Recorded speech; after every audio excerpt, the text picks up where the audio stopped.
Le dessein de Dieu est céleste. Le dessein de Dieu est éternel, vaste, spirituel.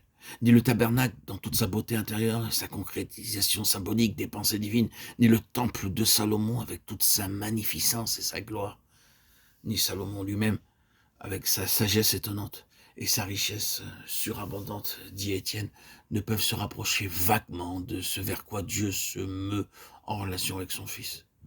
Ce n'est pas fait de main d'homme, cela n'appartient pas à la terre, ce n'est pas la maison de Dieu. Acte 7, 48, 49.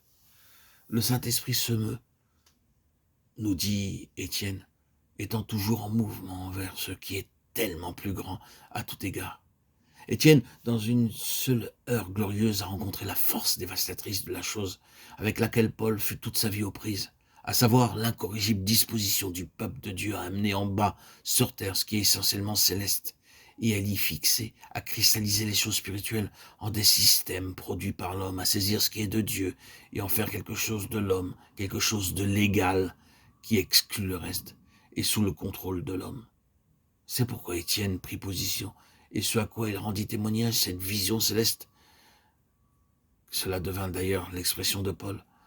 Cette vision céleste lui attira la haine la plus violente et la plus brutale de la part des intérêts religieux établis dans toute la mesure où les systèmes étaient concernés. Derrière tout cela, la jalousie la plus furieuse de Satan. Touchez aux traditions religieuses et aux ordres établis et vous découvrirez la même chose qu'Étienne a rencontrée. Une jalousie qui provient de l'aveuglement à l'égard du dessein immensément plus grand de Dieu. D'une certaine manière, vous serez lapidé par l'ostracisme, l'exclusion, les portes fermées, la suspicion et le faux rapport, toutes les choses qui se retrouvent dans le cas de Paul.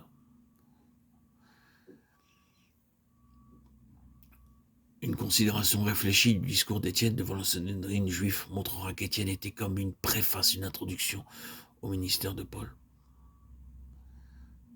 Si Étienne avait vécu, il y a peu de doute que lui et Paul se seraient trouvés puissamment associés dans la dispensation du mystère. Cela suppose bien sûr que le Seigneur n'aurait pas prévu qu'Étienne mourrait et que dans cette prescience, il n'aurait pas désigné Paul comme l'unique dispensateur de ce ministère dans sa plénitude. La souveraineté divine a rarement été davantage mise en évidence que dans la présence de Saül avec Étienne au moment de la mort de ces derniers, quoique complices de cette mort.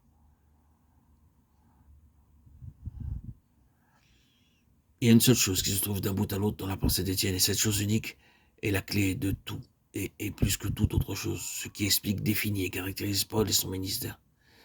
Cette chose unique est que Dieu est toujours d'éternité en éternité en train de poursuivre un but qui englobe tout, à travers la faillite humaine, l'obstruction humaine et satanique et leurs tentatives de frustrer par une variété et une multitude de voies, de moyens, de personnes, dans toutes les générations, dans tous les âges, Dieu continue toujours d'avancer.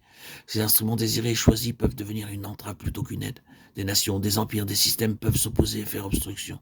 Des circonstances peuvent sembler le limiter, mais au temps marqué, on le trouve non dans un état d'abandon, mais toujours en train d'avancer. Il s'est formé un dessein et s'est fixé un but, et ce but sera atteint. Que les Juifs s'opposent, comme le dit Étienne, vous vous opposez toujours au Saint-Esprit, tant pis pour les Juifs. C'est là le terrible résultat du discours d'Étienne. Avons-nous dit suffisamment de choses au sujet d'Étienne pour justifier et établir notre éducation qu'il était, pour ainsi dire, Paul, par anticipation? Étienne lui-même est un exemple de Dieu allant de l'avant, en dépit de l'enfer et des hommes, comme Paul le fut en plénitude lorsque les hommes ont fait disparaître Étienne.